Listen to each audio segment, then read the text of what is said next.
selamat datang di Rumah Impianku, channel yang bakal ngasih inspirasi menarik untuk ngewujudin rumah impianmu. Nah, kali ini kita bakal ngasih tips and trick biar kita bisa punya manajemen kerja yang bagus dalam membangun atau merenovasi suatu rumah. Penasaran kan gimana caranya? Langsung aja nih, tanpa basa-basi, yuk kita bahas. Membangun rumah adalah suatu pekerjaan yang tidak murah dan membutuhkan biaya yang cukup menguras saku. Karena itulah, dalam membangun sebuah rumah, dibutuhkan perencanaan yang matang dan gak boleh sembarangan. Menyesal karena suatu bangunan rumah tidak akan membuat uang kita kembali. Kesalahan dalam membangun rumah biasanya sering terjadi ketika seseorang melakukan pembangunan secara mendadak, disertai dengan perencanaan yang masih sangat mentah. Wah, ternyata membuat perencanaan matang dalam membangun sebuah rumah sangatlah penting nih guys. Lantas, perencanaan seperti apa yang mesti dilakukan? Di video ini kita bakal ngasih tahu nih hal-hal apa aja yang kita lakuin sebelum proyek dikerjakan. So, ikuti terus videonya ya, dan jangan lupa subscribe biar kamu gak ketinggalan sama info-info menarik dari kami. Oke, langsung aja. Proyek yang mau kita kerjain kali ini adalah proyek renovasi rumah yang terletak di daerah Ngesrep, Kecamatan Ngemplak, Kabupaten Boyolali, Jawa Tengah. Karena proyeknya renovasi, jadi bikin rumahnya nggak dari nol ya guys. Langkah awal yang kita lakuin adalah janjian sama ownernya dan melakukan survei ke lokasi. Survei lokasi atau survei lapangan adalah tahapan awal yang sangat penting sebelum membuat suatu perencanaan, di mana dalam survei lokasi tersebut kita dapat mengetahui kondisi existing rumah lama dan keadaan lingkungan sekitarnya, sehingga perencanaan dapat dibuat semaksimal mungkin menyesuaikan lokasi yang ada. Nah, dari survei lapangan di atas, banyak hal yang kita ketahui nih guys. Antara lain, jenis rumah yang disurvei adalah tipe hook dan memiliki dua sisi terbuka. Ukuran rumah memanjang ke belakang yaitu 10,62 kali 28,10 meter. Ada sebagian rumah yang sudah ditingkat yaitu 2 kamar tidur, 1 kamar mandi, dan area balkon. Kemudian, karena rumah ini termasuk kategori luas dan besar, untuk penempatan material dan pembuatan mes pekerja, nantinya bisa dibuat di dalam site dan tidak mengganggu akses jalan yang ada. Dan terakhir, untuk akses jalan sebagai rute material masuk, sangat memungkinkan jika material dikirim menggunakan truk. Tinggal izin RT RW dan juga warga setempat saja.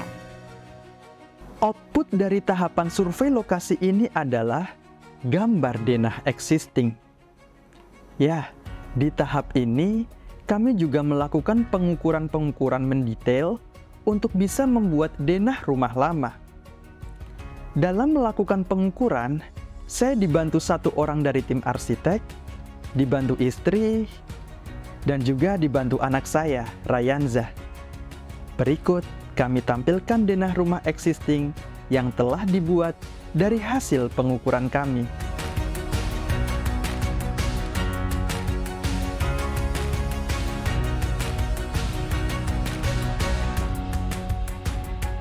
Di tahap ini juga kami memanfaatkan waktu sebaik-baiknya untuk berdiskusi dengan owner. Mulai cerita dari sejarah berdirinya rumah, lokasi septic tank dan sumur existing, sampai ke mau seperti apa rumah ini direnovasi ke depannya. Beberapa hal yang menjadi request dari owner antara lain, seminimal mungkin melakukan pembongkaran terhadap rumah lama. Renovasi rumah direncanakan menjadi 3 tingkat.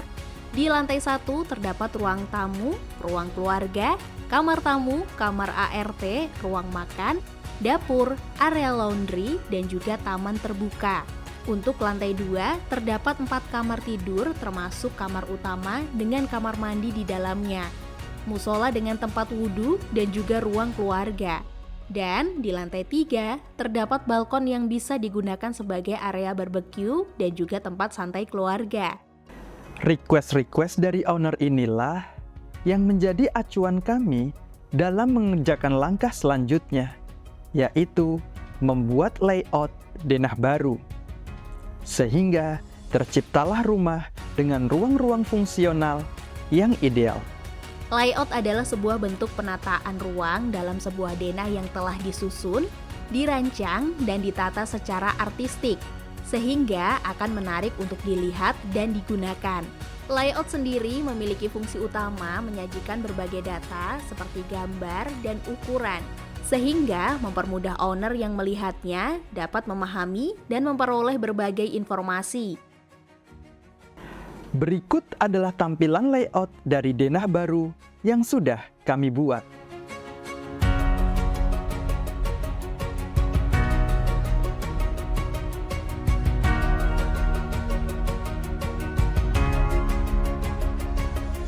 Jadi sebelum membuat layout ini, yang kami lakukan adalah bikin sketsa dan mengelompokkan ruang-ruang yang ada berdasarkan zonanya. Misal, ada zona publik atau ruang bersama, zona semi-publik, zona private untuk ruang pribadi, serta zona service untuk ruang penunjang. Pengelompokan zona-zona ini akan memudahkan kita untuk menata ruangan pada tahap selanjutnya. Di layout kali ini, kami menempatkan zona publik dekat dengan pintu utama, zona semi-publik di area tengah, zona servis di bagian belakang dekat dengan area bermain anak, serta zona private yang semuanya kami letakkan di lantai 2 dan 3, di mana area ini jauh dari jalan dan sumber kebisingan. Yang menjadi catatan adalah setiap zona yang dibuat harus dirancang memiliki sirkulasi yang baik untuk menghubungkan antara satu zona dengan zona lainnya. Widih, penasaran gak nih guys? Gimana perbedaan antara denah lama dan denah baru? Langsung kita tampilin aja ya, biar kalian bisa compare dan analisa lebih lanjut.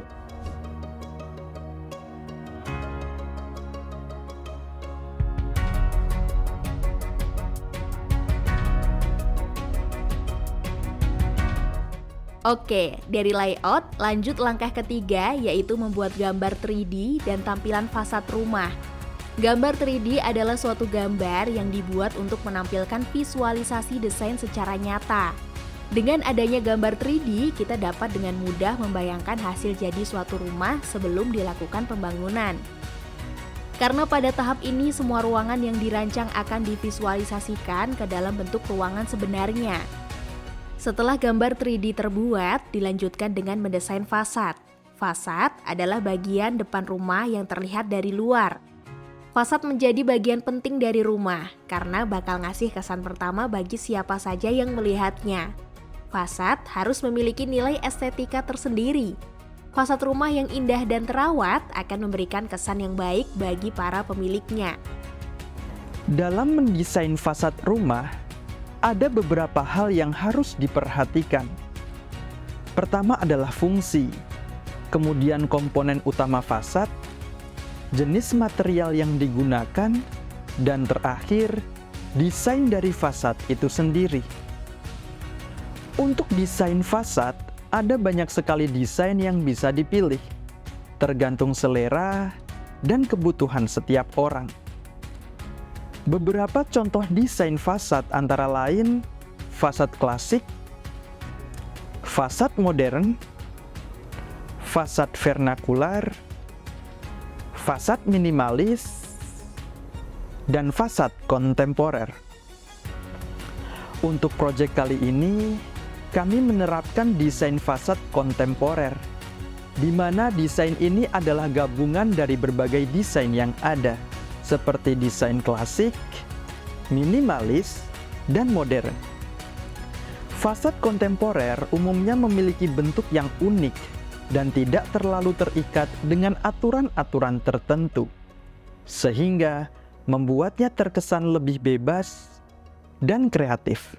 Lanjut langkah keempat, membuat video animasi arsitektur. Kenapa harus video animasi? Karena video ini dapat merepresentasikan setiap objek dan sudut dalam suatu bentuk geometri, yang kemudian akan menghasilkan proses akhir, yaitu sebuah objek bergerak yang sudah direndering. Video animasi arsitektur akan menghasilkan kesan yang tepat, akurat, cermat, dan menyeluruh pada sebuah rancangan dari suatu bangunan. Gagasan yang sudah dituangkan bisa sangat jelas terlihat dalam animasi arsitektur ini. Dengan adanya video ini, tentu saja akan sangat menghemat biaya dan produktivitas, sehingga kita dapat melaksanakan pekerjaan ini dengan optimal dan maksimal. Berikut adalah tampilan video animasi arsitektur yang sudah kami buat pada pekerjaan kali ini.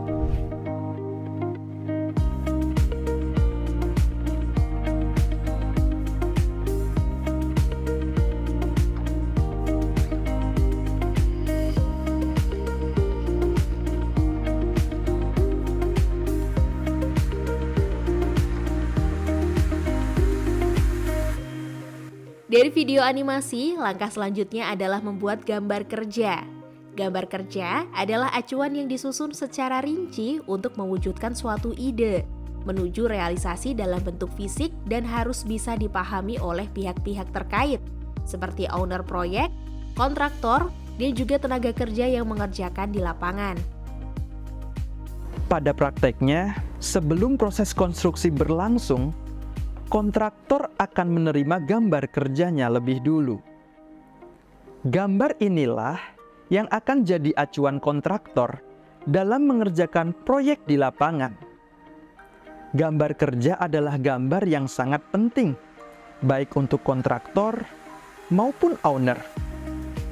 Dari perspektif owner, gambar ini akan memudahkan ia melakukan kontrol dan pengecekan di lapangan. Karena prinsipnya, gambar ini akan memuat berbagai informasi rinci, seperti rencana pondasi, sloof, kolom, balok, dan juga plat lantai, disertai dengan detail tulangannya. Ada juga rencana kelistrikan yang dipasang seperti jumlah lampu, saklar, stop kontak, MCB, sampai ke detail jalur instalasi listriknya. Dan juga ada informasi rencana sanitasi seperti letak bak kontrol, sumur resapan, septic tank, dan juga pola perpipaannya. Mulai dari jalur untuk air kotor, jalur kotoran ke septic tank, jalur air bersih, sampai ke jalur air hujan. Wah, ternyata sebelum bangun rumah ada banyak sekali gambar yang mesti disiapin ya guys. Bener-bener complicated dan sedetail itu. Kelihatannya aja memang ribet di awal, tapi cara inilah yang bakal bikin proses pembangunan kalian menjadi efektif, efisien, dan tepat waktu. Masuk ke langkah akhir, yaitu pembuatan detail biaya atau biasa disebut dengan RAB. RAB adalah perkiraan biaya yang dibutuhkan untuk setiap pekerjaan pembangunan. Biaya yang dimaksud di sini adalah biaya total sejak awal sampai proyek tersebut selesai. RAB digunakan sebagai acuan dalam mengerjakan proyek konstruksi agar pembangunan yang dilakukan dapat berjalan dengan lancar. Karena itulah perlu dilakukan perhitungan secara rinci dan jelas untuk memastikan dana yang sudah owner keluarkan digunakan secara tepat dalam proses pembangunan. Dalam membangun rumah, harus dilakukan perencanaan secara matang, termasuk dari segi anggaran biayanya. Perhitungan biaya ini dimaksudkan untuk mengantisipasi kelebihan budget yang mungkin akan terjadi, sehingga pembuatan RAB mestinya dihitung dan dikonsep sejak awal agar pekerjaan yang dilakukan dapat berjalan efektif, efisien, dan on point. Pada prakteknya, RAB memang punya peranan sangat penting dalam menjadi acuan dan pedoman pekerjaan, sehingga proyek tidak dijalankan secara sembarangan. Saya ambil contoh. Misal di tengah pekerjaan, owner mendapati ada biaya di luar anggaran. Maka kontrol dapat dilakukan lebih cepat untuk mengidentifikasi seberapa urgent pengeluaran biaya tersebut berdasarkan pedoman awal yang sudah disepakati. Jadi di sini jelas ya, ketika RAB sudah ditetapkan, baik owner maupun kontraktor nggak bisa seenaknya sendiri mengganti pelaksanaan di lapangan sesuai dengan keinginan tanpa adanya kesepakatan. Nah, di video kali ini kami hanya menampilkan bagian-bagian yang harus ada di RAB, mulai dari quantity settlement, harga satuan, dan juga item-item pekerjaan dari pekerjaan persiapan sampai dengan pekerjaan atap. Untuk cara menghitung volume, menentukan harga satuan pekerjaan, dan juga menghitung total biaya RAB-nya, akan kami bahas di video selanjutnya biar video ini tidak terlalu panjang. So, ikuti, subscribe, dan support terus channel ini, oke? Widih, ternyata sebelum bangun rumah, kita udah dituntut buat mikir jauh ke depan ya guys. Jadi nggak boleh nyepelein tahapan perencanaan ini, yang mana ujung-ujungnya cuma bisa pasrah gitu aja ke tukang sedari awal. Ingat loh, banyak banget proyek-proyek yang jauh dari harapan, cuma karena perencanaan yang masih sangat mentah. Pada kenyataannya, tidak sedikit orang yang berpikir bahwa biaya menggunakan jasa arsitek dan kontraktor tidaklah murah, sehingga mereka enggan melibatkan arsitek dan kontraktor dalam membangun rumahnya. Padahal dengan adanya arsitek dan kontraktor, ada banyak keuntungan yang bisa didapatkan. Antara lain, desain rumah bisa dibuat efektif, berkualitas, estetik, dan bisa menyesuaikan anggaran yang ada. Adanya perencanaan yang jelas sebelum dilakukan pembangunan, dan juga kesalahan-kesalahan serta potensi salah bangun dapat diminimalisir karena adanya gambar kerja yang lengkap serta pengawasan dan kontrol di lapangan. Lazuardi Construction berusaha hadir sebagai solusi untuk mewujudkan rumah impian Anda. Kami akan selalu berusaha maksimal dalam membangun rumah idaman yang penuh dengan kesan. Dengan biaya Rp30.000 per meter persegi, Anda sudah bisa mendapatkan perencanaan matang untuk pembangunan rumah yang akan Anda wujudkan. Mulai dari survei lokasi, pembuatan layout baru, pembuatan gambar 3D dan juga desain fasad rumah, pembuatan video animasi, pembuatan gambar kerja, sampai ke detail pembuatan rincian biayanya. Murah sekali bukan? Selain itu, kami pun juga siap menjadi pelaksana untuk membangun rumah impian Anda.